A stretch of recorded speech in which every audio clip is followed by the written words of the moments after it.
What's up, tropang Cebuano here. Karon maghimo tag video reaction aning usa ka grupo sa Pilipinas nga nagreklamo kay kulang kuno ang ayuda sa atong gobyerno. No, istoryanta ng 6,000 pesos, kay go na. Para sa akon niya, ang 6 mil na kulang gina para sa akon niya. Sa sulod sa isa ka simana, ang 6 mil na, wala na gina, kulang gina siya. Sus, kalami man nimo.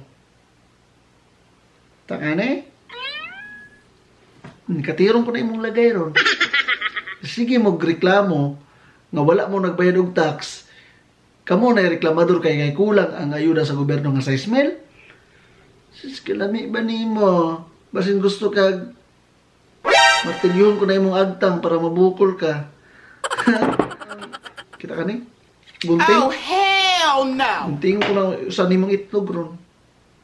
Ang sardinas sa mga kabataan, gareklamo? Or ano man? Nagalikramo gini, kapirmentin lang sardinas, dasong kalay isa, galayan na latian, kasi ilang sardinas. Amo na, kuan, kay lang sana kuno, ang sardinas, baho na kuno lata.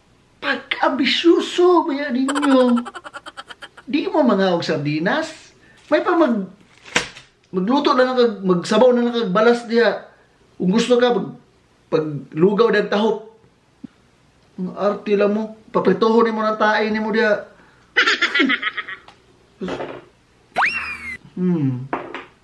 Bisyoso kayo. Gusto sudan, manok, baboy. Wala magina nag-ingon ang uban diha nga mantinir lag asin, patis, mantika, magisudan, buwad, ginamos. Unya, kamo, nangayo pagay mo. Unya, sus,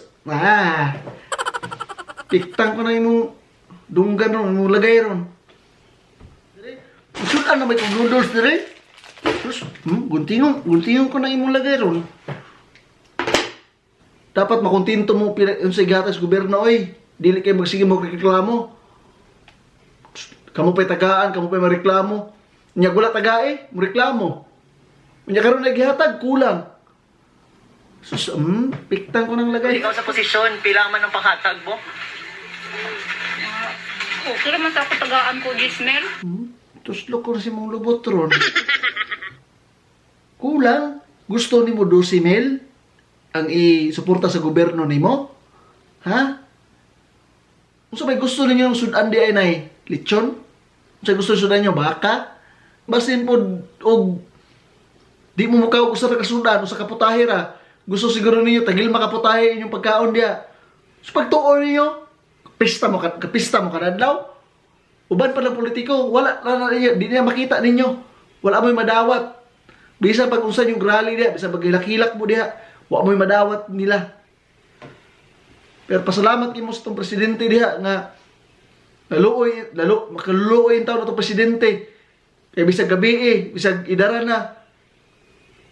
Nigawas gihapon, nag-check gihapon sa ato ang mga frontliners dito. Pasalamat kita sa itong presidente kay naay malasakit, naay paghigugma sa isig katao. Nya mura ra bag nagbayad og tax. Ang katong hinuon nga nagbayad og tax, mga OFW nato diha, kana mga igsoon nato diha nga nagtrabaho diha sa Pilipinas, nagbayad og tax. Mo pagani wala kadawat. Wala man gani reklamo.